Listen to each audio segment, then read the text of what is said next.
ایک روز میں پریشان بیٹھی تھی کہ میری دوست توبہ آ گئی۔ کہنے لگی، کیا ہوا پنکی، تیرا منہ کیوں لٹکا ہوا ہے؟ میرا موبائل خراب ہو گیا ہے۔ وہ بولی، بس اتنی سی بات، اس میں ایسا سڑا ہوا منہ بنا کر بیٹھنے کی کیا ضرورت ہے؟ اس میں اپنی نوٹس سیو کر رکھے ہیں، اب پڑھائی کیسے کروں؟ نئے زمانے کی یہی تو مشکل ہے۔ جب موبائل فون نہیں آئے تھے، سبھی طالب علم اپنے ہاتھ سے کاپیوں پر نوٹس لکھ کر محفوظ کر لیتے تھے۔ اب اگر موبائل نہ چلے تو بس کئی کام سے ہاتھ پر ہاتھ دھرے بیٹھے رہو۔ اب تم اس مسئلے کا حل بھی نکالو گی یا بھاشن دیتی رہو گی؟ مسئلہ کا حل یہی ہے کہ موبائل ٹھیک کرنے والے کی دکان پر جا کر دکھاتے ہیں کہ کیا مسئلہ ہے۔ ارے نہیں بھائی نے سختی سے منع کیا ہے، کسی دکان والے کو نہیں دکھانا، وہ جب فارغ ہوں گے خود دیکھ لیں گے یا کسی اعتبار والے کو دکھا کر ٹھیک کرا دیں گے۔ چلو تو پھر انتظار کر لو۔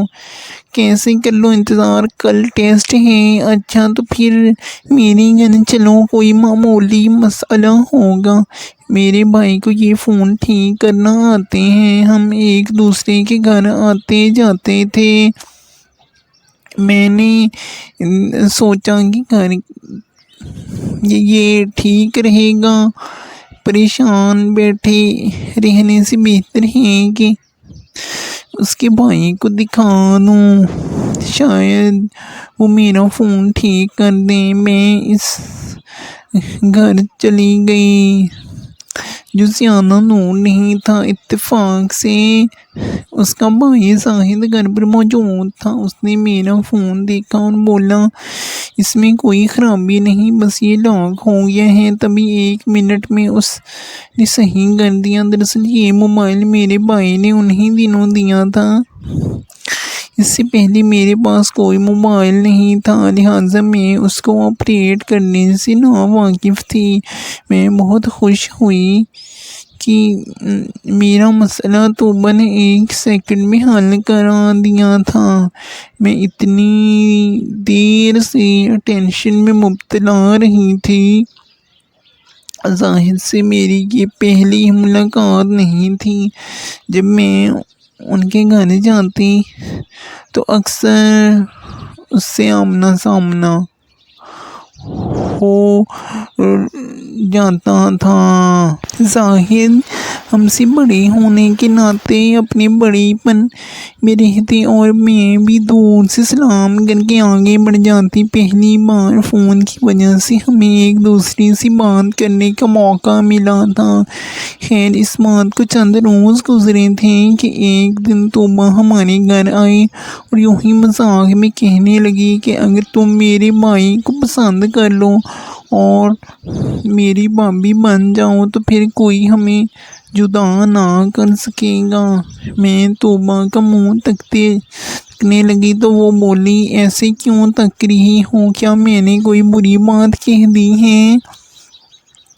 توبہ پلیز ایسا مذاق نہ کرو جو ہماری پیاری دوستی پر شعلہ بن کر لپک جائے۔ تم جانتی ہو میری منگنی ہو چکی ہے اور اس منگنی میں میری اپنی پسند اور رضا کا بھی دخل ہے۔ یہ منگنی ٹوٹ بھی تو سکتی ہے۔ میرے بھیا تم کو اس قدر چاہنے لگے ہیں، تم کو یاد کر کے ٹھنڈی آہیں بھرنے لگتے ہیں۔ جب سے ان کو تمہاری منگنی کا بتایا ہے وہ بہت افسردہ رہنے لگے ہیں۔